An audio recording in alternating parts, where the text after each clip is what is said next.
Elena, our own little songbird, took to the stage with the poise and soul of a jazz great, and she serenaded us with Sista from The Color Purple.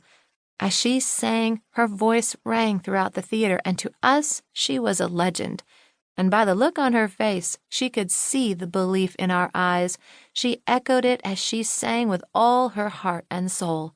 She saw greatness in herself because we saw it in her. We all stood and cheered wildly as she joyfully walked across the stage and rubbed the stump of the Tree of Hope, a tradition at the Apollo, before departing. Every child deserves a moment like this one, where he or she feels celebrated, a moment where others comprehend that child's limitless potential and predict that there will be success in their future. Every adult needs such a moment too. We strive to give these kinds of experiences to our students and tell them about the gifts we see inside of them, and we tell them this often. At times, we thrust them into the spotlight, requiring them to step out and share their gifts with the world. Our students know that to us, no child is invisible. Recently, a film crew visited our school to interview my teachers, and the amazing Mrs. Barnes, my fellow English teacher, was asked, "What would you like for all teachers to know?" I loved her answer. Every child wants to be seen. Isn't that true for all of us? Far too many kids hide behind invisibility cloaks every day. Now, I know that some people are shy and don't crave the spotlight. This isn't what I am talking about.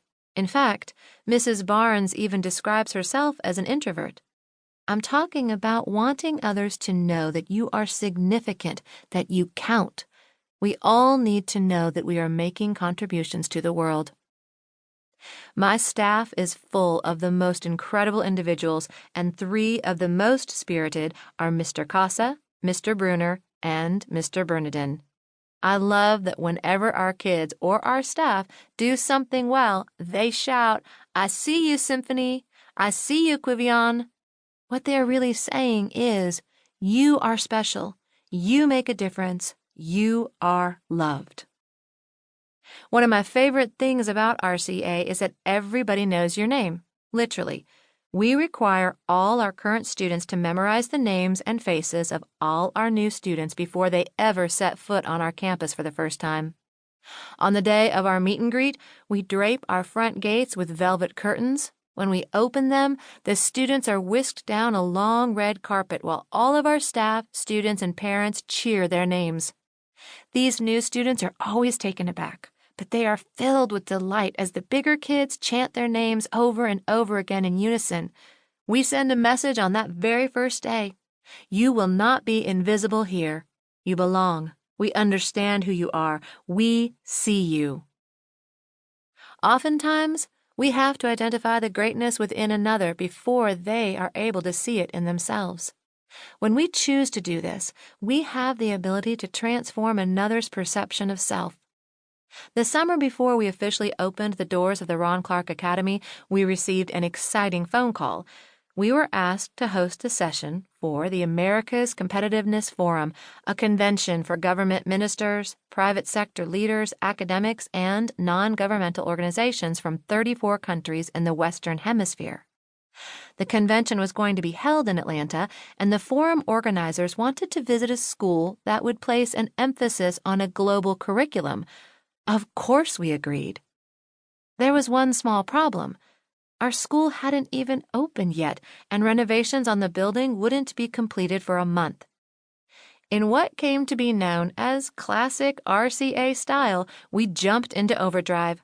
We notified our very first of 5th and 6th grade classes that they would attend an orientation session at the YMCA, and we met with them every day for a week.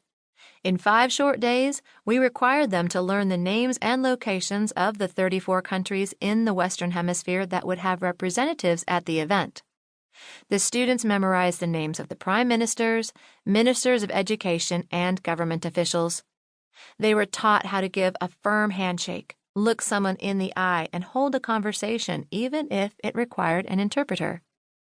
They learned how to give a tour of RCA while we walked among the construction workers who frantically tried to get the building into shape, and they memorized the bios of every member of the RCA staff.